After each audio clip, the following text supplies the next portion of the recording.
से एक बड़ी खबर सामने आ रही है और आपको जानकारी दे दें कि दूसरे समुदाय पर पथराव का आरोप लगा है और आपको बता दें कि विधायक समर्थकों पर आरोप लगते हुए नजर आ रहा है। रुड़की के मंगलौर में विधायक समर्थकों ने जमकर हंगामा किया और खबर मिल रही है उत्तराखंड के रुड़की से, जहां पर एमएलए काजी निजामुद्दीन समर्थकों पर आरोप लग रहा है। दूसरे समुदाय के घरों पर पथराव का आरोप लग रहा है, मकान दुकान पर पत्थर फेंके गए। पीड़ितों ने पुलिस से इंसाफ की मांग की है। पीड़ित कह रहे हैं कि इंसाफ चाहिए। तस्वीर आपको दिखा रहे हैं, विजय जुलूस के दौरान हंगामा हुआ और ये भी आपको लगातार बता रहे हैं कि काजी निजामुद्दीन समर्थकों पर आरोप लगा दी। कितना ज्यादा बवाल बढ़ गया, जीत का नशा, समर्थकों का उत्पात। आखिर समर्थकों पर पथराव का आरोप लग रहा है। अब इस पूरे मामले को लेकर जांच पड़ताल होगी और देखना होगा कि आखिर इसके पीछे कौन कौन से नाम सामने आते हैं।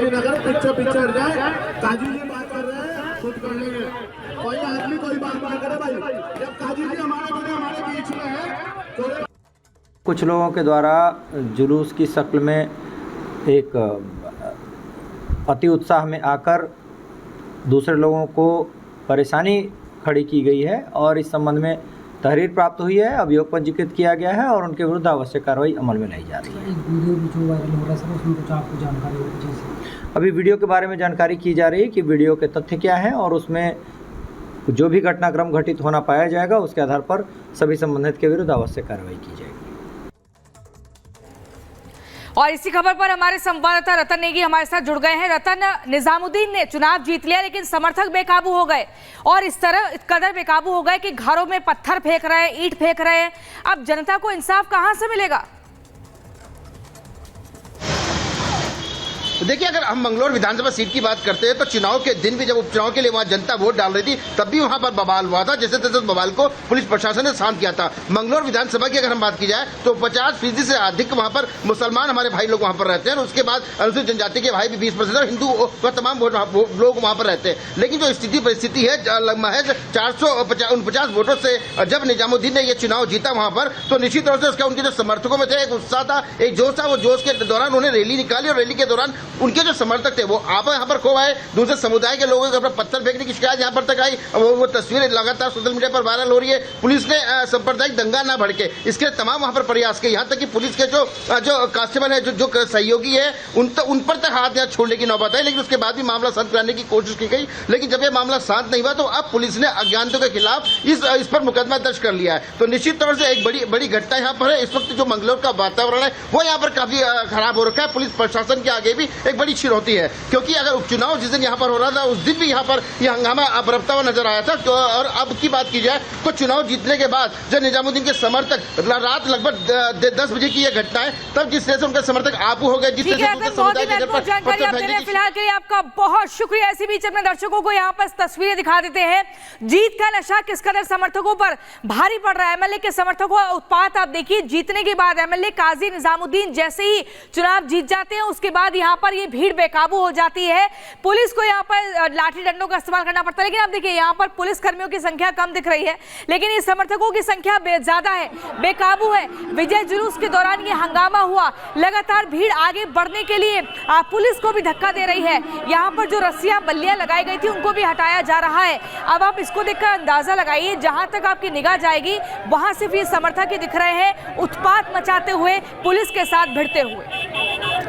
बिल्कुल, आपने देखिए उत्तराखंड की बड़ी खबर देखी, लेकिन आगे बता देते हैं आपको। मेरठ से एक बड़ी खबर सामने आई जहां पर डीजे बजाने को लेकर दो गुटों में जमकर मारपीट हुई और आपको बता दें कि डीजे बजाने को लेकर दो गुट आपस में भिड़ते हुए नजर आए। ये भी आपको बता दें रसूलपुर इलाके की पूरी घटना बताई जा रही, जहां पर डीजे बजाने को लेकर विवाद इतना ज्यादा बढ़ गया कि एक दूसरे के साथ जमकर मारपीट करने लगे। दो गुटों के लोग शादी में डीजे बजाने को लेकर जमकर पथराव भी हुआ है। अब ये देखिए तस्वीर आपको दिखा रहे हैं इस वक्त कैसे डीजे बजाने को लेकर विवाद इतना ज्यादा बढ़ गया कि एक दूसरे पर पत्थरबाजी करते हुए ये युवक इस वक्त नजर आ रहे हैं। मेरठ के रसूलपुर इलाके की घटना बताई जा रही है। पथराव हुआ है, डीजे बजाने को लेकर दो गुटों में बवाल हो गया है देखने को मिल रहा। और ऐसे में देखिए आप तस्वीरों में देख सकते हैं कि दो युवक जो है वो आपको टेरेस पर नजर आ रहे हैं और बाकी युवक आपको नीचे नजर आ रहे हैं और जमकर पत्थरबाजी यहाँ पर दो गुटों में हुई है। और इसी बीच आपको बता दें, देखिए लगातार सवाल ये खड़े हो रहे हैं कि आखिर बिहार की कानून व्यवस्था क्यों चरमरा गई है। इस पर राजनीति भी हो रही है, आरोप प्रत्यारोप भी हो रहे हैं। लेकिन इसी बीच आपको बता दें डिप्टी सीएम का बयान भी सामने आया। बड़ी खबर आपको बता रहे हैं, मेरठ में डीजे बजाने को लेकर दो गुटों में संघर्ष, जिसके बाद आपको बता दें सम्राट चौधरी ने भी इस पर अपनी प्रतिक्रिया दी है। और क्या कुछ कहा है बिहार के डिप्टी सीएम सम्राट चौधरी ने, वो आपको सुनवाते हैं।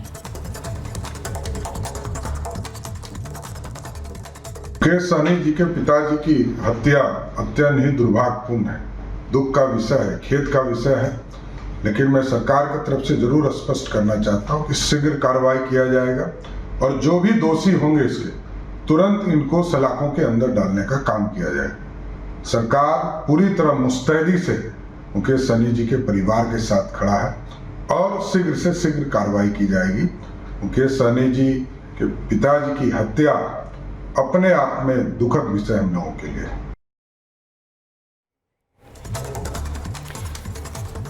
और देखिए लगातार आपको बता रहे कि इस पूरे मामले को लेकर जांच पड़ताल हो रही है। इस हत्याकांड को लेकर सियासत भी अब शुरू हो गई है। आरजेडी ने इसे कानून व्यवस्था का मामला बताया और विपक्ष के आरोपों पर जेडीयू ने भी पलटवार किया है। क्या कुछ कहा गया वो भी हम आपको सुनवाएंगे।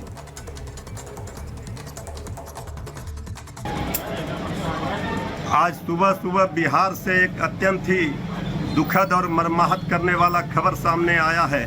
दरभंगा में श्री मुकेश सहनी जी, जो बिहार सरकार के माननीय पूर्व मंत्री रहे हैं, उनके पिता की हत्या कर दी गई है। ये अत्यंत ही दुखद है और इससे हम लोग मर्माहत हैं। लेकिन शासन और प्रशासन में बैठे हुए लोगों को जवाब देना पड़ेगा। अब जनता शांत नहीं बैठेगी। जब राजनेता के परिवार सुरक्षित नहीं हैं तो आम लोग तो भगवान भरोसे हैं। बिहार में अपराधी राज कायम हो गया है, अपराधियों का तांडव हो रहा है। और ये जंगल राज का राग अलापने वाले बीजेपी के लोग और एनडीए के लोग अब चुप क्यों हैं? आदरणीय प्रधानमंत्री जी, आदरणीय मुख्यमंत्री जी को जवाब देना चाहिए। ये महाजंगल राज, अपराधी राज बिहार में कायम हो गया है। डबल इंजन की सरकार में एक इंजन भ्रष्टाचार और दूसरा इंजन अपराध की ओर है। ये बहुत ही अत्यंत ही दुखद खबर है और मुकेश सहनी जी के परिवार के साथ हमारी पार्टी, हम लोग सब लोग खड़े हैं इस दुख की घड़ी में। राष्ट्रीय अध्यक्ष माननीय मुकेश सहनी जी के पिताजी की जिस तरीके से हत्या की गई है वह मर्मांतक है, दुखद है, पीड़ाजनक है। पुलिस घटनास्थल पर पहुंच चुकी है। वैज्ञानिक अनुसंधान के तमाम जो साध्य होते हैं सबका इस्तेमाल किया जा रहा है। आपराधिक घटनाओं में जिन लोगों ने अंजाम दिया है उसको पुलिस खोज निकालेगी और घटना और न्यायिक प्रक्रिया तक उसको अंजाम तक पहुंचाएंगे, कोई भी व्यक्ति हो। और इसी खबर पर हमारे वरिष्ठ सहयोगी प्रकाश जी हमारे साथ जुड़ गए हैं। प्रकाश जी, सवाल बड़ा है कि आखिर बिहार में कहां है सुशासन? जिस तरह से इस वारदात को अंजाम दिया जाता है, घर में घुसकर हत्यारे धारदार हथियार से जितेंद्र सहनी को मौत के घाट उतार देते हैं। आखिर कौन थे ये हत्यारे?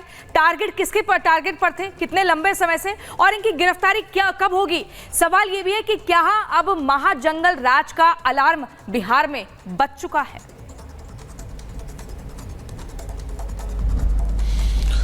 देखिए, सनसनीखेज हत्या कांड हुई है ये, और जिस तरीके से जितेंद्र सहनी की हत्या हुई है इससे पता चलता है कि बिहार में कानून व्यवस्था की स्थिति जो है वो चरमरा चुकी है, जो कि तेजस्वी यादव लगातार सवाल उठाते रहे हैं। कई दिनों से सोशल मीडिया पर अपना स्टेटमेंट जारी कर या वीडियो जारी कर कि आज इन जगहों पर हत्याएं हुई, लूट की घटनाएं हुई, मौत की घटनाएं हुई। तो ये जितेंद्र सहनी की घटना जो है कोई आम घटना नहीं है, क्योंकि वो मुकेश सहनी जो वीआईपी पार्टी के लीडर हैं, अध्यक्ष हैं, उनके पिता हैं।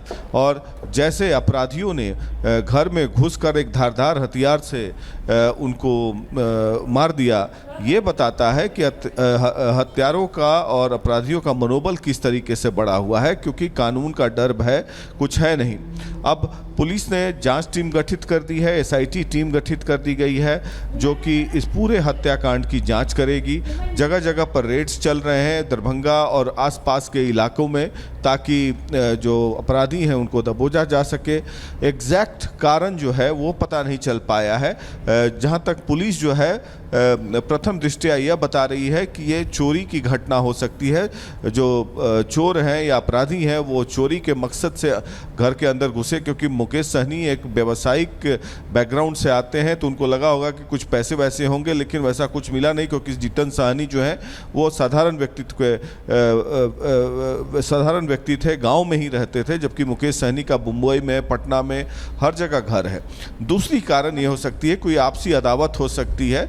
अब वो पुलिस तहकीकात करने में जुटी हुई है कि आपसी अदावत की क्या घटना के क्या कारण हो सकते हैं। तो इस पूरे प्रकरण में अब प्रहार भी हो रहा है विपक्षी पार्टियों के द्वारा। तेजस्वी यादव की पार्टी और कांग्रेस की पार्टी लगातार आरोप रही है कि बिहार में विधि व्यवस्था चरमरा गई है, नीतीश कुमार का शासन पर अब कंट्रोल नहीं है एक तरीके से।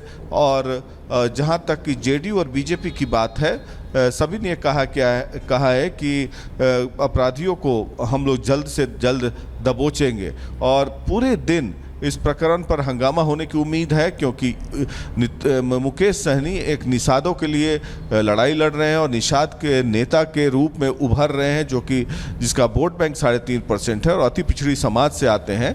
तो इसका व्यापक असर होगा, क्योंकि मुकेश सहनी पिछले 10 साल से निषाद आरक्षण, निषादों के हक की लड़ाई के लिए ज़मीन पर लड़ते आए हैं। कभी एनडीए, कभी लालू यादव के साथ रहते हैं। तो ये देखना है कि इसका राजनीतिक प्रतिवाद या प्रहार किस रूप से होगा। और दिन भर की घटनाक्रम में ये जरूर ऐसा होगा, क्योंकि नेताओं का आना जाना लगा रहेगा। मुकेश सहनी अभी फ़िलहाल मुंबई में है, किसी तरीके से वो दरभंगा पहुंचने की कोशिश कर रहे हैं ताकि आखिरी जो कर्म क्रिया होता है उसमें वो शामिल हो सके अपने पिता के।